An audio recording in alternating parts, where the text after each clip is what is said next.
Hi guys, welcome back to my channel. Today I'm going to be talking about how to take care of your voice throughout the day.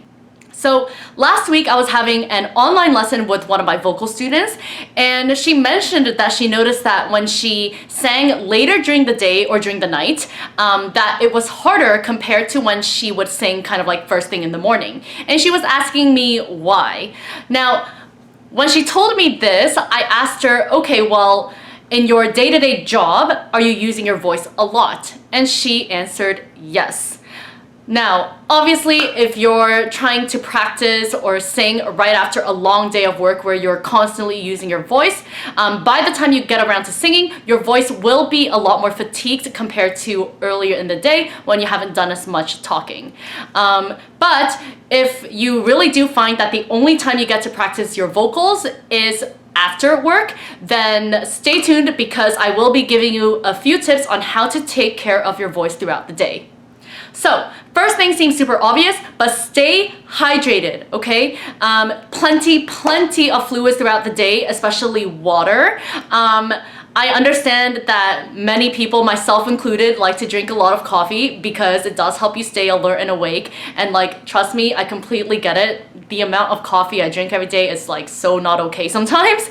But caffeine, even though nothing you consume actually touches your vocal cords directly, they can still have an effect on them. So caffeine is dehydrating, and the reason why this is bad for your vocal folds is because if you're drinking something that is going to dehydrate your body overall, then it makes sense that it would also dehydrate your vocal folds. Why does that matter? Because you do need a sufficient amount of lubrication for your vocal folds to vibrate correctly in a way that's not going to cause any like damage or anything like that.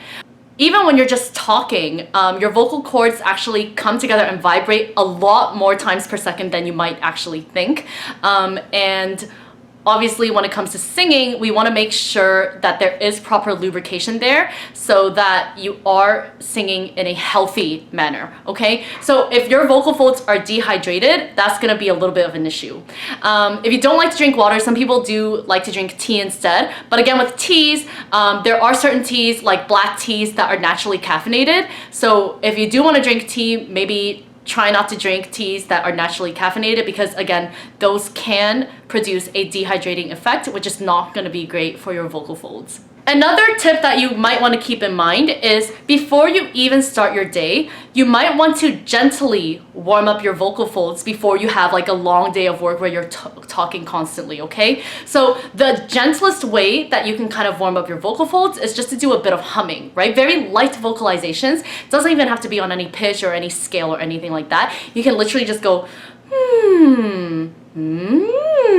which like I know sounds super weird, but it is a very gentle way to warm up your vocal folds, and you do want to kind of do this before you start like a long day of talking, okay? Even at the end of your day, you might want to consider doing a few of these humming exercises to cool down your vocal folds. That's going to help as well. So the third tip is because you are probably using your voice a lot at work, make sure that you're not overexerting yourself, right? Like, don't talk more loudly than you need to. If the person is just like kind of like really close to you, you don't really need to be projecting too much for them to be able to hear you. And I say this because like I have a tendency to talk a lot more loudly than I need to. And like I don't always hear it because it's just like a habit that I'm used to, but sometimes like other people will pick up on it and be like, oh my gosh, you're so loud, right?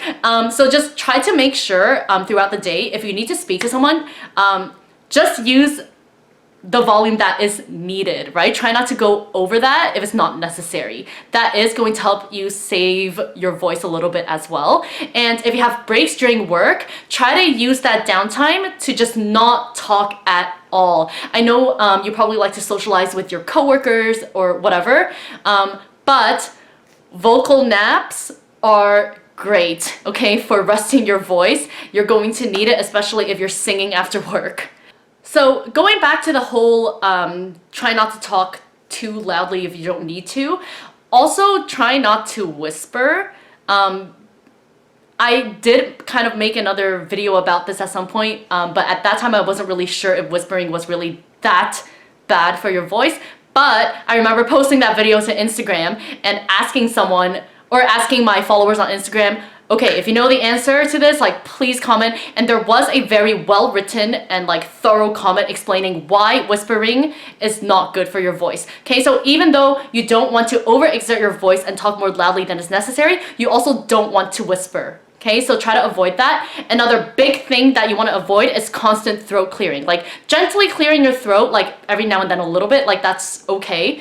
But constant throat clearing, I've again made a whole other video about this issue. You really want to avoid that. Okay, if you want to find out why, I will put links in the description box below to that video. I'll also add a card on the screen here somewhere that you'll be able to click on. But constant throat clearing you definitely want to avoid. Hopefully you guys found these tips useful, especially if you are someone who uses their voice a lot throughout the day but also wants to practice their singing. Try to keep these tips in mind, and hopefully you'll find that the singing after work is a little bit easier and like less strenuous on your vocal folds. Okay, thank you so much for watching, you guys. Don't forget to subscribe to my YouTube channel for more videos in the future. Thumbs up this video, comment down in the comment section below, and share the video. Don't forget, I'm still accepting new students to do private online lessons with me if you are interested in that. Okay, the email was on the screen somewhere in the beginning of this video. I'm gonna put it again in the description box down below, so please feel free to send me an email if you are interested in taking lessons with me. As well, don't forget to follow me on my social media platforms. Thank you so much, you guys, and I will see you all very soon in my next video. Take care. Bye.